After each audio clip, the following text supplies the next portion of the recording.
नमस्कार मित्रांनो, trending Marathi education या करंट अफेअरच्या मराठी एज्युकेशन चॅनलमध्ये आपले स्वागत आहे। तर मित्रांनो, आपण तुमच्यासाठी रोजच्या रोज चालू घडामोडीचे प्रश्न हे मराठीतून घेऊन येत असतो। आजच्या व्हिडिओमध्ये आपण तुमच्यासाठी 3 व 4 जून या 2 दिवसातील सर्व महत्त्वाच्या चालू घडामोडी या बघणार आहोत। मित्रांनो, जर तुम्ही चॅनलवर नवीन असाल, चॅनलला अजूनपर्यंत सबस्क्राइब केलेलं नसेल तर सबस्क्राइब करून घ्या आणि बेल आयकॉनला प्रेस करा, म्हणजेच प्रत्येक दिवसाच्या चालू घडामोडीच्या व्हिडिओची नोटिफिकेशन तुम्हाला सर्वात आधी मिळून जाईल। तर चला मित्रांनो, वेळ न घालवता आपण आजच्या 2 दिवसातील महत्त्वाच्या चालू घडामोडी बघूया। कोणत्या राज्यातील ताशीगंगा हे जगातील सर्वात उंच ठिकाणाचे मतदान केंद्र आहे? तर या प्रश्नाचं उत्तर आहे ऑप्शन क्रमांक 1, हिमाचल प्रदेश। मित्रांनो, हिमाचल प्रदेश राज्यातील ताशीगंगा हे जगातील सर्वात उंच ठिकाण हे मतदार केंद्र आहे।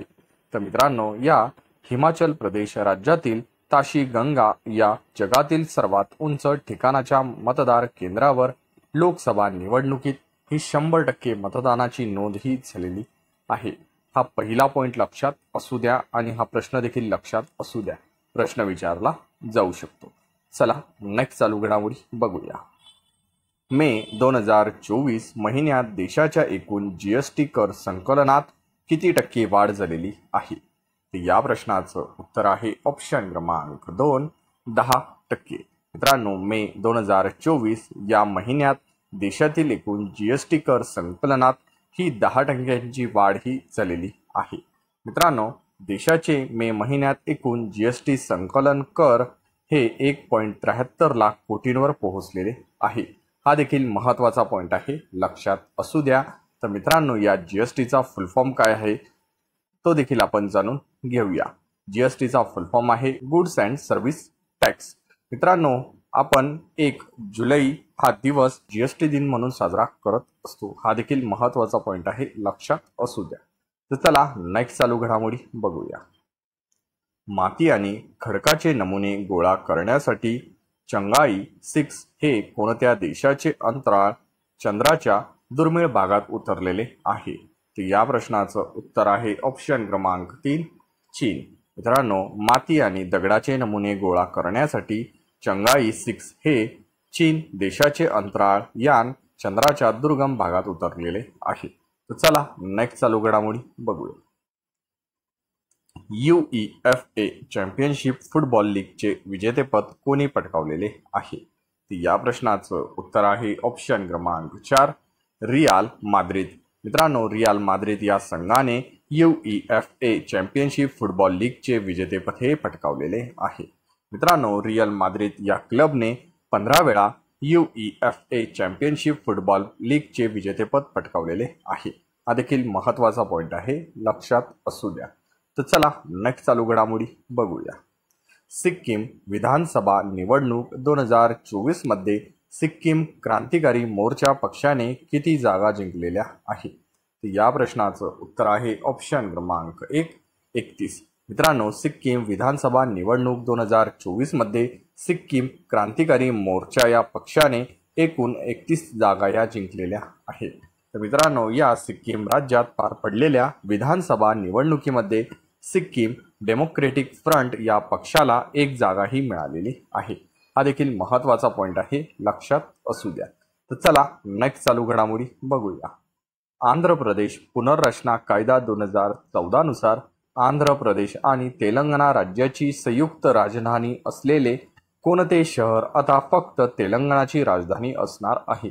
या प्रश्नाचं उत्तर आहे ऑप्शन क्रमांक 2, हैदराबाद। मित्रांनो, आता हैदराबाद हे शहर फक्त तेलंगणा राज्याची राजधानी असणार आहे। हा देखील महत्त्वाचा पॉइंट आहे, लक्षात असू द्या। आता तेलंगणाची राजधानी आहे हैदराबाद। हा देखील महत्त्वाचा पॉइंट आहे, लक्षात असू द्या। तर चला नेक्स्ट चालू घडामोडी बघूया। संयुक्त राष्ट्रांच्या आकडेवारीनुसार 2023 मध्ये सर्वाधिक निर्वासितांची संख्या कोणत्या देशात होती? तर या प्रश्नाचं उत्तर आहे ऑप्शन क्रमांक 3, इराण। मित्रांनो, संयुक्त राष्ट्रांच्या आकडेवारीनुसार 2023 मध्ये सर्वाधिक निर्वासितांची संख्या ही इराण या देशात होती। हा देखील महत्त्वाचा पॉइंट आहे, लक्षात असू द्या। तर चला नेक्स्ट चालू घडामोडी बघूया। भारतीय कृषी संशोधन संस्थेअंतर्गत सहीवाल गायीच्या संशोधन संवर्धनाच्या देशातील चौथा आणि महाराष्ट्रातील पहिला प्रकल्प कुठे सुरू झालेला आहे?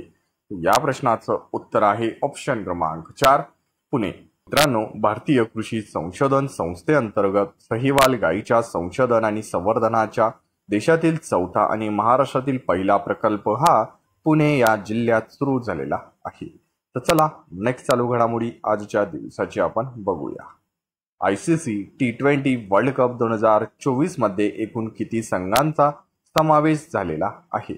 या प्रश्नाचं उत्तर आहे ऑप्शन क्रमांक 1 20। मित्रांनो, ICC T20 वर्ल्ड कप 2024 मध्ये आता 20 संघांचा समावेश हा असणार आहे। मित्रांनो, अशाच रोजच्या रोज टॉप 10 करंट अफेअरचे प्रश्न हे बघण्यासाठी ट्रेंडिंग मराठी एज्युकेशन या करंट अफेअरच्या मराठी एज्युकेशन चॅनलला तुम्ही अजूनपर्यंत सबस्क्राईब केलेलं नसेल तर सबस्क्राईब करून घ्या आणि बेल आयकॉनला प्रेस करा, म्हणजे प्रत्येक दिवसाच्या चालू घडामोडीच्या व्हिडिओची नोटिफिकेशन ही तुम्हाला सर्वात आधी मिळून जाईल।